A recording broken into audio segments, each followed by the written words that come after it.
Hello students, in this video I'll give you some tricks about how to balance the chemical equations. Consider the first example given on your screen, S8 plus O2 giving SO2. The first step during balancing is you have to count the atoms and you have to write it down in two columns. So initially make two columns. Left hand side column belongs to the reactants, right hand side column belongs to products, right? After that, write down the elements involved. So sulfur and oxygen are the elements involved in this case. Write on either sides. Then count the atoms and write it down. So on reactant side, sulfur is 8 and oxygen is 2. Similarly, on product side, sulfur is 1 and oxygen is 2. Right? I hope the first step is clear to you. Now the next step is to change the coefficient. Now you should initially know what is coefficient.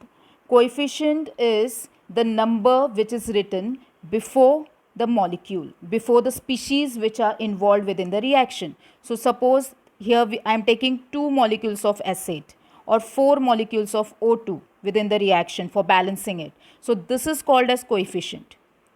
So you have to remember, according to the second step, that you can only change the coefficients for balancing the chemical reaction, but you cannot alter at all the subscripts attached within the molecule or within the species. What are the subscripts? So in case of S8, 8 is a subscript, 2 is a subscript here. In case of SO2, 2 is again a subscript here. So in any ways, you cannot alter the subscripts, but you can only change the coefficients and you can balance the reaction, right? To start with each element, start with sulfur. Sulfur on right hand side has a value of 1, while that of on left hand side it has a value of 8. You have to equate them, make them equal on either sides. So how you can do it? Sulfur you need to multiply by 8 so that it comes equal to that of the left hand side. So when I make it equal to 8, definitely my coefficient changes here. It becomes 8SO2.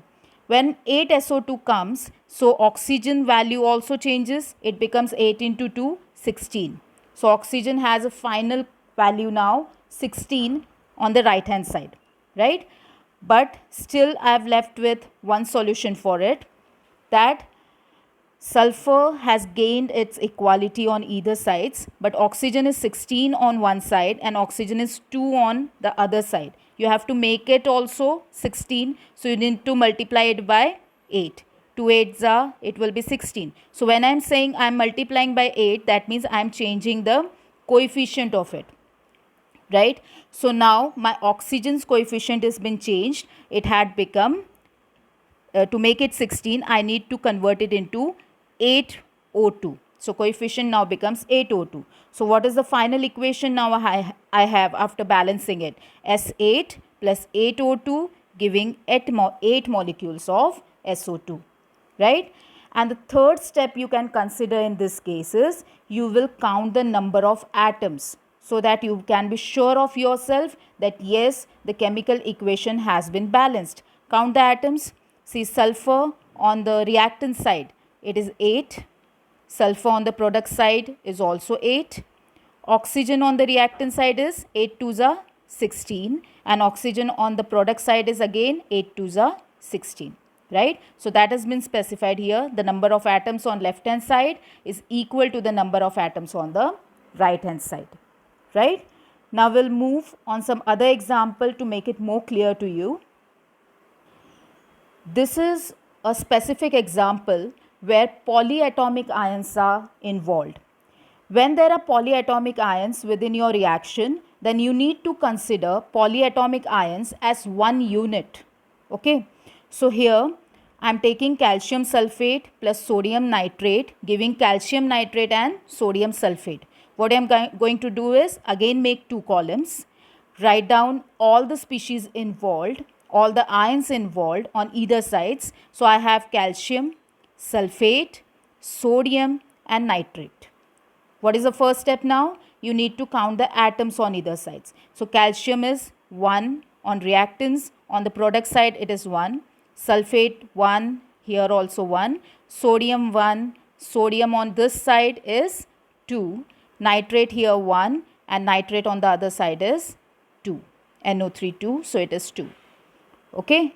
What was the next step involved? You have to change the coefficients and accordingly balance the reaction, right?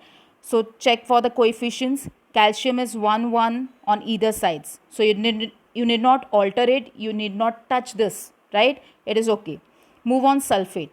Sulfate is again 1 1. Again need not alter the coefficient.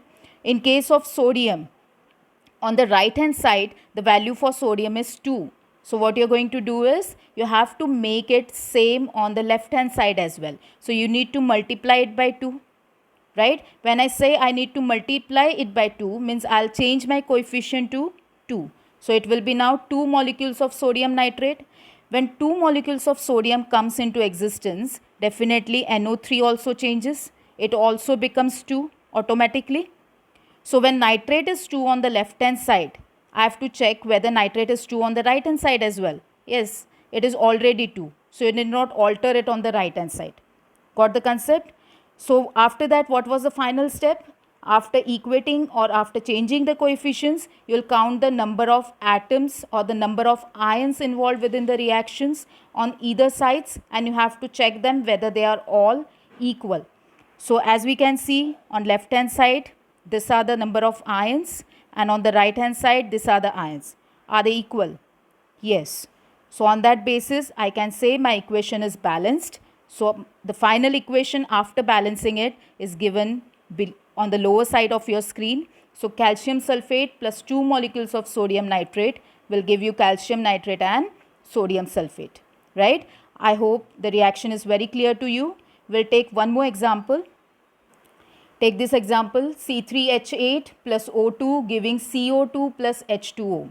What you're going to do? Make 2 columns, left hand side, right hand side, write down the elements involved, carbon, hydrogen, oxygen, count the atoms on either sides, write down their values. So this is 382 on this side, and on right hand side, number of carbon atoms 1, hydrogen 2 and oxygen 3.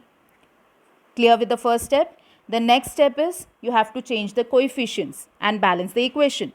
So change the coefficients in such a way that they get equated on either sides. They become equal on reactant side as well as on product side, right? So take the case of carbon. Carbon on left hand side is 3, while that on right hand side is 1. So you need to multiply it by 3, right? So when I say I multiply it by 3, automatically this becomes 3.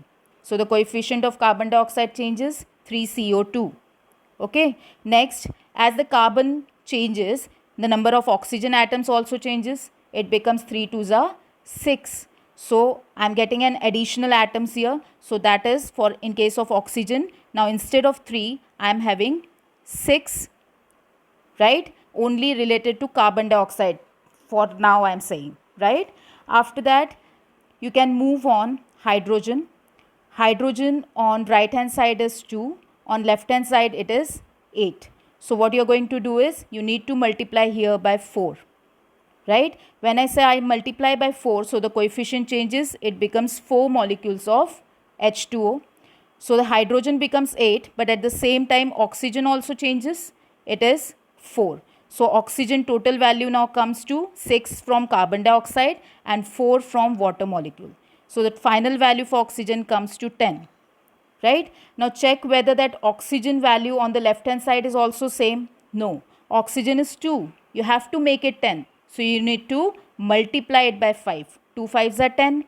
Okay. So when I say you have to multiply by 5, that means coefficient will change to 5. So now it will be C3H8 plus 5O2, right? So after balancing these coefficients on either sides and making them equal, 3 8 10 here, 3 8 10 here, you are getting your equation in this way, C3H8 plus 5O2 giving 3CO2 plus 4H2O.